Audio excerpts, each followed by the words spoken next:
Hey everybody, this is Mike Legeros at Legeros Fireline. Today is August 3rd, 2025, and we're trying something new, a review of some of our postings from last week.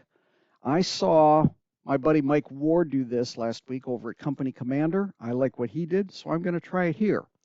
We're just going to talk without a script and for maybe 10, 11 minutes, try to keep it in that time frame. So here we go. July 28th, was riding around Northern Wake County, saw Northern Wake Engine 31 and Raleigh Engine 22 at a request for service. So I hung out for a few minutes and waited for them to come back to their trucks, and then I took a few pictures because that's what I do. I take pictures. July 28th, on the Tennessee fire front, we saw this one shared by Firefighter Close Calls. This is Rowan County, Tennessee, where an unoccupied SUV from the fire department started rolling and struck an air ambulance. As you can expect, a lot of comments, including those about time to start using wheel chocks. July 28th, the Raleigh Professional Firefighters Association posted about their upcoming Brotherhood Bash. They are one of the sponsors of this event, which will take place during the South Atlantic Fire Rescue Expo. That is safer. It is this week in Raleigh. It's the premier event that co-locates the annual conference of the North Carolina State Firefighters Association and the North Carolina Association of Fire Chiefs. Look for me wandering around the exhibit floor. I'll be at the museum booth staffing that Friday and Saturday on the lower level exhibit floor. July 28th, public safety aids in Smithfield. We saw these vehicles parked at the police station. This is a civilian position, helps out with public safety duties. We have a similar one in Raleigh, recently started, called Civilian Traffic Investigators, non-sworn positions here in the capital city. July 29th, a picture of the teams that played a week ago Saturday in Charlotte. Raleigh beat Charlotte 9-1 at their hockey game, with proceeds going to the North Carolina Firefighters Burned Children's Fund. July 29th, before the new Durham Rescue 1 was delivered, there was an earlier walk-in heavy-duty rescue, but it never served as a rescue truck. It served as a hazmat support unit. The earlier truck, a Sutphen with a Salisbury body, came from Durham County Fire Rescue and was original to Bethesda, North Carolina. That's Bethesda outside Durham in Durham County, not Bethesda in another state. Clear as mud. July 29th, a picture of a truck in a park in Burlington in Alamance County. That's Burlington's old 1919 American LaFrance, parked for children to enjoy, later removed from the park and brought back to the fire department. We ended up doing some other postings about park trucks, notably about Greensboro's 1925 American LaFrance that you'll see if you look back at postings from last week. July 29th, shared a posting from the Raleigh Fire Museum. We are having a muster next month for our second Saturday museum opening in September on Saturday, September 13th. Go to our page to learn how you can submit your rig for participation, fire and emergency vehicles. Come on and join us. Here's another picture from July 29th, shared from about 11 days earlier when Rescue 1 in Durham was placed in service. It's pictured that day on the apron of Station 3. Just a nice sunny photo, and that red paint just pops. July 30th, announcing Wake County now hiring for their upcoming fire academy, which they call Career in a Year. No experience required. July 30th, we've been dipping into the archives of Jeff Harkey, a local buff, and this is a print scan of Pembroke and their 1976 Ward American LaFrance, and it looks like a Pioneer pumper, but it's actually built on a Chevrolet chassis.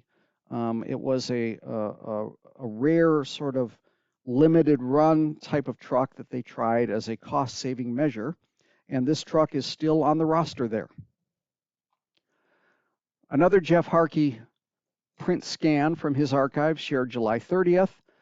This is Laytonsville, Maryland, in a parade in Washington, D.C. around 1990, and would you look at that, there's a complete fire department band riding on top of that monster pumper tanker. July 30th, 3 alarms in Charlotte that morning at an apartment fire. We collected some pictures and made a small montage from news reports.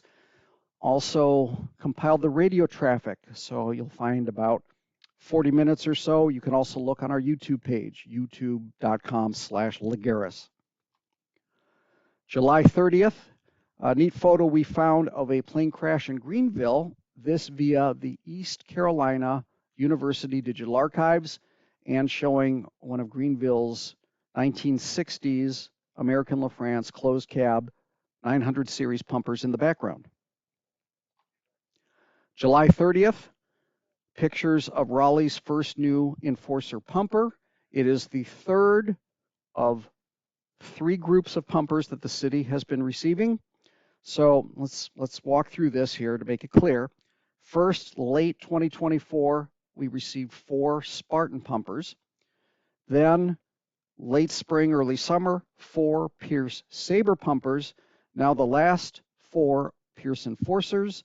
They have started to arrive. Engine 1, the first of those, arrived last week. July 30th, a screen grab from WRAL and a building explosion in Angier. We've since learned, subsequent news reports have said that that was an attempted suicide. July 31st, look back at the worst auto accident in the history of Charlotte, or the Charlotte area, when 9 people were killed in a car struck by a train at Dowd Road, or today Old Dowd Road crossing in 1931.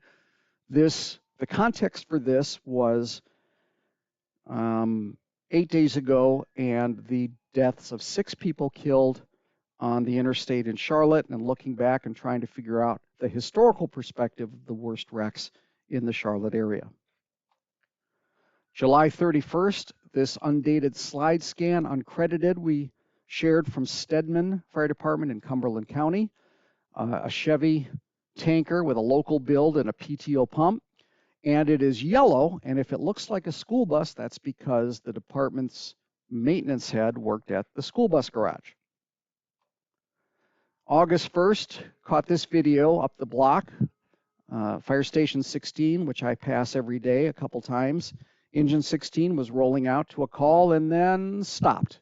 They were canceled, the queue wound down, and more than a few readers chimed in to say they know what that feels like. August 1st, a picture we found, a random find in the Statesville Record and Landmark, Iredell County, Mount Morn Fire Department. They pulled a truck out, a member pulled a truck out, and 2 compartments were open, and you see what happened. If you go to that posting, there's one or more color photos from that day in the comments. August 1st, shared this neat angle of 2 Duke Life Flight critical care units, which we saw a week ago Saturday at the Johnston County Airport. Hard to miss them. August 1st, this one from a reader shared this story. We went back and did a little deep dive. This is a plane, a Navy plane versus building in 1974 at Coast Guard Station Elizabeth City. 4 people died, others were injured. Medals were given to some of the members on site that day for heroic efforts, and our look back covers mostly the emergency response and some of the initial activities on scene. August 1st, here's a picture of Mount Holly's new Truck 34, and that's in the western Piedmont part of the state near Charlotte, Cabarrus County, I believe. 2025 Pierce Enforcer called the Flying Dutchman. Cue your Wagner overture for that one. August 1st, while downtown for lunch that day, I saw past the scene of a bank robbery and observed the new County Bureau of Forensic Services vehicles, previously called the City County Bureau of Investigation. We knew them for decades as CCBI. This is their new branding and new vehicle design. Yesterday, shared these pictures from the Durham County Sheriff's Office, something you don't see every day of the week, recovery of a vehicle at Lake Jordan that was underwater. Also yesterday, we did a sampler of newspaper headlines, again researching some of the deadliest car accidents in North Carolina and linking to these articles and more data in a database and research I've done in past years. Notable about these stories are what they say and show that we wouldn't do today. It was not uncommon, for example, to feature pictures of the victims, deceased, lying on the ground at the scene, covered or uncovered, in newspaper photos. Finally, yesterday morning, while it was drizzling, we went out to Durham to the Imperial Shopping Center, Page Road, where the well-attended Cars and Coffee event had hundreds of people, and among the activities was a Durham Fire Department recruiting and public information booth. And that morning, Rescue 1 and Quint 1 cut apart a car for a demonstration of extrication techniques. We have both this short video and a longer video on our page, as well as still photos. It was good to see everybody. And that wraps it up. Thanks for listening. We will see how this goes, how people react, and probably try it again.